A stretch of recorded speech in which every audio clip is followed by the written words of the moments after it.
We're seeing less and less of these type of cases, and believe me, these are quite clean, simple, and well, basically easy to build in.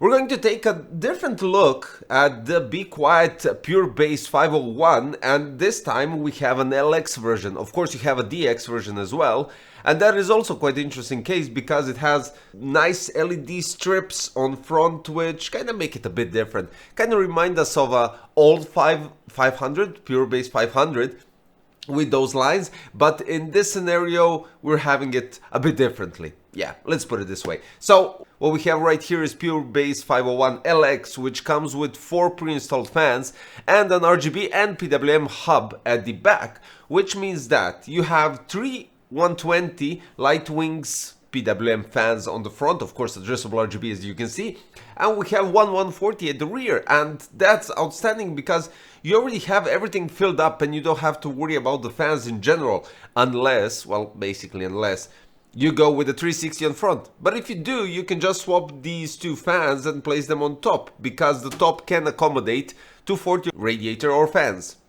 So in that sense, I think that's quite alright. Now I mentioned the hub and addressable RGB controller PWM combination, and that's quite also interesting because you can go and stack up 6 addressable RGB or PWM fans, or if you go with LEDs, but honestly in this type of case I wouldn't place anything. These type of cases, these type of MIDI tower chassis are just great.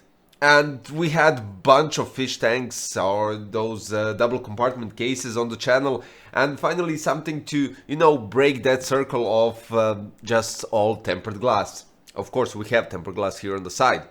Regardless of that, what you have right here is a clean airflow case that just goes back to the roots and has literally everything that you need. So I think it's time to start, right? So on front we have a fine mesh, which doesn't mean the dust filter, so that means that it has holes big enough for the airflow but small enough to block the dust. On top we have a magnetic dust filter, which is quite easy to remove, and on bottom you have a full dust filter, which is easily removable on the front. The front panel is removable, also quite logical, and you can remove it just by removing the crocodile clips from the inner part, so you have to take that into consideration. Now the back, as I stated, you have two 2.5 inch SSD caddies, where one is occupied with the addressable RGB and PWM hub, which is kind of really handy. Now connecting that addressable PWM hub is with SATA power directly from the power supply, and then 2 cables running out of it, which go to your addressable RGB 5V 3-pin connector to your motherboard and 4-pin PWM header on your motherboard. This way you can control the lights directly through your motherboard, but that's not all, because what happens here is that you have a button on top of the chassis right on front where the I/O ports are, and you can control the lights of the fans that are, well, basically connected directly on that hub. So that's quite cool. You have a couple of well, basically static colors, and then you have some effects, and of course addressable RGB spectrum.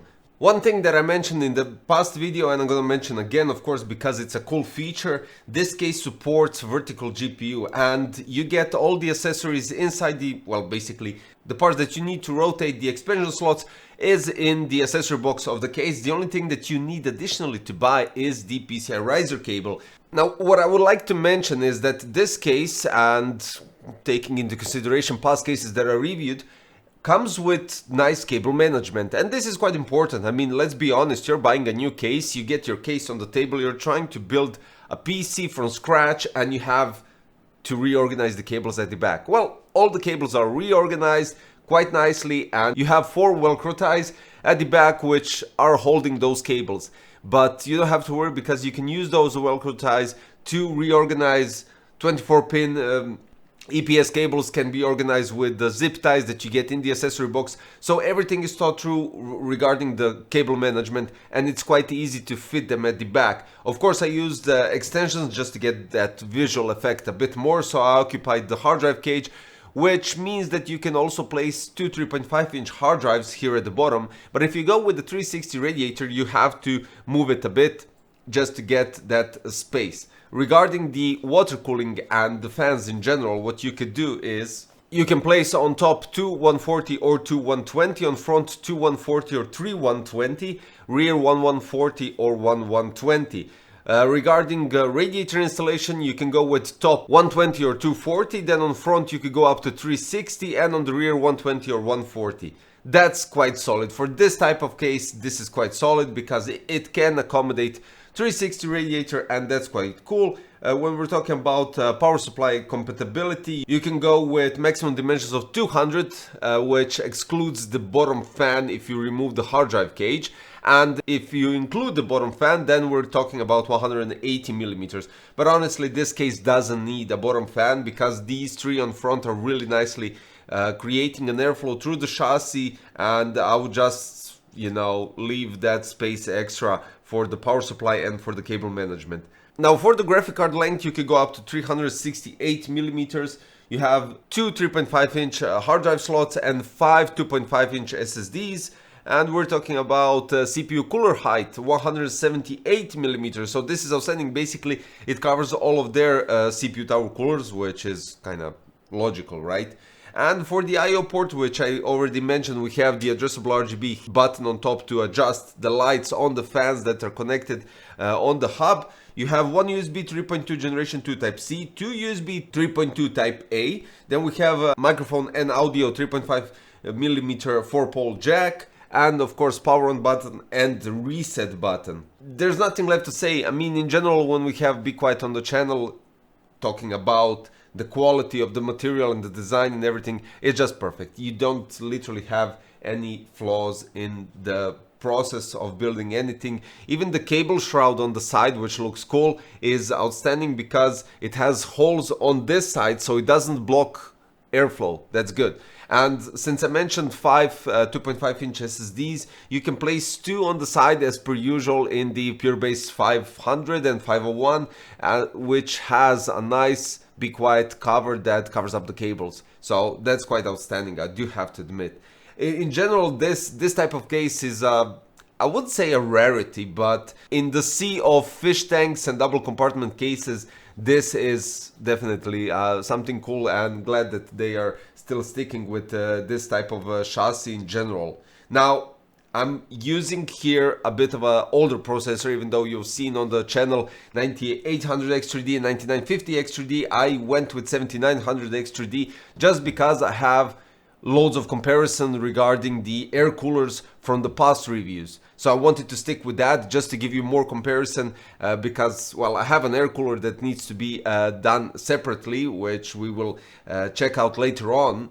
And pairing 7900X3D, I went with regular RTX 4080 Super Gaming X Slim. So when we take everything into consideration, what we get here, AIDA 64 Extreme Edition System Stability Test. CPU went up to 92 degrees. Clock speed went up to 4825 MHz and GPU went up to 69 degrees. GPU thermals are outstanding because we usually get from 66, 67 to 71. And I would say this is some sort of an average, and that's quite alright. When we take into consideration the CPU in AIDA, that's still good because I've seen from 91 to 93 when we're talking about air coolers, and specifically with this clock speed, I think that's really good, and that's great performance. Now when we go with Cinebench scores, what we have here is an average of 85.78 degrees on the thermals on the processor when we take all these 10 runs into consideration. The clock speed is somewhere between 4975 and 5000 megahertz, and quite interesting Cinebench scores, I do have to say. An average would be somewhere around 26,430, 40, something like that. I mean, in the graphs you can see the actual average because I'm doing this on top of my head when I'm checking out all the 10 runs. But when you check out the graphs and when you see where it stacks up, I think that's quite good. I think that's really good. We have Power Zone 2 here powering up the whole system, fits quite nicely. There is loads of space for cable management if you don't go with extensions, of course, it's all up to you. But if you even go with extensions, just go with the shorter ones. I went with like 60 centimeters, I don't know for what reason. In general, you have space for cable management. All the cables that are pre-installed inside the chassis, so talking about the fans, talking about the I/O ports, are already pre-organized and the fans are pre-connected to the hub, so you only have to connect the hub to get the power for the fans and power for the lights. It's just simple, easy, that's it. Thumbs up. PC Crazy approved badge for the BeQuiet Pure Bass 501 LX. DX looks also quite interesting, I do have to admit, because of those lines on front, but it's up to personal taste.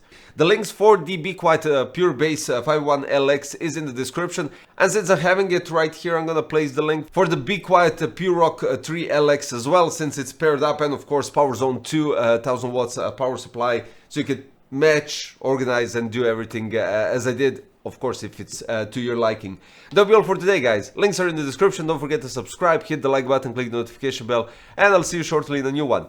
Bye-bye.